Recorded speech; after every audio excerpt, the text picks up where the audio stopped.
Hi hello ವೀಕ್ಷಕರೇ, welcome back to my YouTube channel. ಹೇಗಿದ್ದೀರಾ ಎಲ್ಲರೂ? ಐ ಹೋಪ್ ಎಲ್ಲರೂ ಕೂಡ ಚೆನ್ನಾಗಿದ್ದೀರಾ ಅಂತ ಅಂದ್ಕೊಳ್ತಾ ಇವತ್ತಿನ ವಿಡಿಯೋನ ಶುರು ಮಾಡ್ತಾ ಇದ್ದೀನಿ ಸ್ನೇಹಿತರೆ. ಇವತ್ತಿನ ವಿಡಿಯೋ ತಮಗೇನಾದ್ರು ಯೂಸ್ಫುಲ್ ಅಂತ ಅನಿಸಿದ್ರೆ ಮಿಸ್ ಮಾಡದೆ ವಿಡಿಯೋಗೊಂದು ಲೈಕ್ ಮಾಡಿ, ಶೇರ್ ಮಾಡಿ, ಕಮೆಂಟ್ ಮಾಡಿ, ಹಾಗೆ ತಪ್ಪದೆ ನಮ್ಮ ಯೂಟ್ಯೂಬ್ ಚಾನಲ್ ಸಬ್ಸ್ಕ್ರೈಬ್ ಮಾಡ್ಕೊಂಡು ಸಪೋರ್ಟ್ ಮಾಡಿ ಸ್ನೇಹಿತರೆ.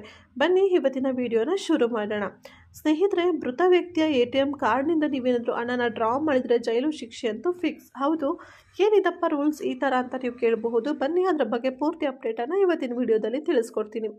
ಕುಟುಂಬದ ಸದಸ್ಯರು ಇದ್ದಕ್ಕಿದ್ದಂತೆ ಮೃತಪಟ್ಟರೆ ಆ ಆಘಾತವನ್ನು ಸಹಿಸುವುದು ತುಂಬ ಕಷ್ಟ. ಮೃತ ವ್ಯಕ್ತಿಗೆ ಸೇರಿದ ಬ್ಯಾಂಕ್ ಖಾತೆಗಳು, ಹೂಡಿಕೆಗಳು ಮತ್ತು ಹೊಣೆಗಾರಿಕೆಗಳಂತಹ ಹಣಕಾಸಿನ ವ್ಯವಹಾರಗಳ ಬಗ್ಗೆ ತಿಳಿದುಕೊಳ್ಳುವುದು, ಅವುಗಳನ್ನು ನಿರ್ವಹಿಸುವುದು ಸಹ ಕುಟುಂಬ ಸದಸ್ಯರಿಗೆ ತುಂಬ ಕಷ್ಟವಾಗಿರುತ್ತದೆ.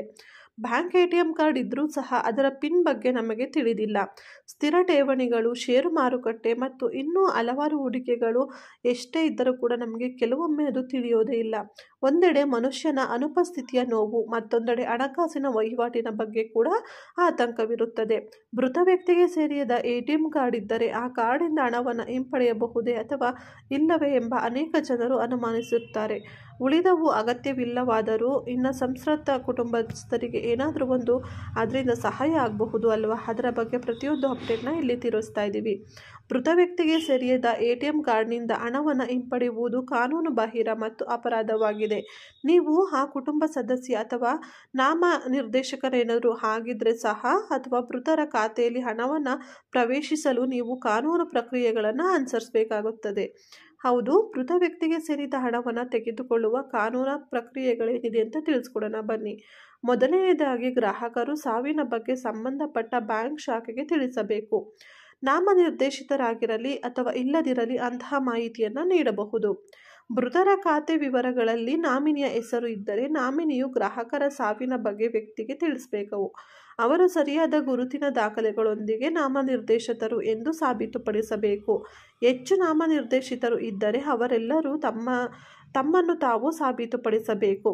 ಗ್ರಾಹಕರು ಮರಣ ಪ್ರಮಾಣ ಪತ್ರ, ಪಾಸ್ಬುಕ್, ಚೆಕ್ಬುಕ್ ಹಾಗೆ ಇನ್ನೂ ಇತರ ದಾಖಲೆಗಳು, ನಾಮನಿರ್ದೇಶಿತರ ಆಧಾರ್ ಕಾರ್ಡ್, ಪ್ಯಾನ್ ಕಾರ್ಡ್ ಈ ದಾಖಲೆಗಳನ್ನು ಬ್ಯಾಂಕ್ ಶಾಖೆಗೆ ಹಸ್ತಾಂತರಿಸಿದ ನಂತರ ಬ್ಯಾಂಕ್ ಅಧಿಕಾರಿಗಳು ಅವುಗಳನ್ನು ಪರಿಶೀಲಿಸುತ್ತಾರೆ. ಕಾಮಗಾರಿ ಪೂರ್ಣಗೊಂಡ ನಂತರ ಮೃತರ ಖಾತೆಗೆ ಹಣ ಹಿಂಪಡೆಯಲು ಅನುಮತಿ ನೀಡಲಾಗುವುದು. ಇನ್ನು ಬ್ಯಾಂಕ್ ಖಾತೆಯಿಂದ ಹಣವನ್ನು ಹಿಂಪಡೆಯುವ ಮೊದಲು ಆ ವ್ಯಕ್ತಿಗೆ ಸೇರಿದ ಸ್ವತ್ತುಗಳನ್ನು ಕಾನೂನುಬದ್ಧ ಉತ್ತರಾಧಿಕಾರಿ ಅಥವಾ ನಾಮನಿರ್ದೇಶಿತರಿಗೆ ವರ್ಗಾಯಿಸಬೇಕು. ನಿಯಮಗಳನ್ನು ಅನುಸರಿಸದೆ ಮೃತ ವ್ಯಕ್ತಿಯ ಖಾತೆಯಿಂದ ಹಣವನ್ನು ಹಿಂಪಡೆಯುವುದು ಕಾನೂನು ಬಾಹಿರವೆಂದು ಪರಿಗಣಿಸಲಾಗುತ್ತದೆ. ಇದರ ಪರಿಣಾಮಗಳು ತೀವ್ರವಾಗಬಹುದು. ಭಾರಿ ದಂಡವನ್ನು ವಿಧಿಸಬಹುದು ಅಥವಾ ಜೈಲಿಗೂ ಕೂಡ ಕಳಿಸಬಹುದು. ಇದನ್ನು ಮಾಡೋಕ್ಕೂ ಮುಂಚೆ ಒಮ್ಮೆ ಎಚ್ಚರಿಕೆಯಿಂದ ನಿಮ್ಮ ಸುತ್ತಮುತ್ತಲಿನ ಪರಿಸರವನ್ನು ಆಗ್ಬೋದು, ಹಾಗೆ ಜನಗಳ ಒಂದು ಮನಸ್ಥಿತಿಗಳನ್ನು ಅರ್ಥ ಮಾಡಿಕೊಂಡು ಇದರ ಬಗ್ಗೆ ಮುನ್ನಡೆಯೋದು ತುಂಬಾ ಒಂದು ಒಳ್ಳೆಯದು ಅಂತ ನನಗನ್ಸುತ್ತೆ ಸ್ನೇಹಿತರೆ. ಇದೇ ರೀತಿ ಇನ್ನು ಹಲವಾರು ಅಪ್ಡೇಟ್ಸ್ಗಾಗಿ ನಮ್ಮ ಚಾನಲ್ನ ಸಬ್ಸ್ಕ್ರೈಬ್ ಮಾಡ್ಕೊಂಡು ಸಪೋರ್ಟ್ ಮಾಡಿ. ವಿಡಿಯೋ ಇಷ್ಟ ಆದರೆ ಲೈಕ್ ಮಾಡಿ. Thank you for watching. ಮತ್ತೆ ನೆಕ್ಸ್ಟ್ ವಿಡಿಯೋದಲ್ಲಿ ಭೇಟಿ ಮಾಡ್ತೀನಿ. ಟೇಕ್ ಕೇರ್, ಬಾಯ್.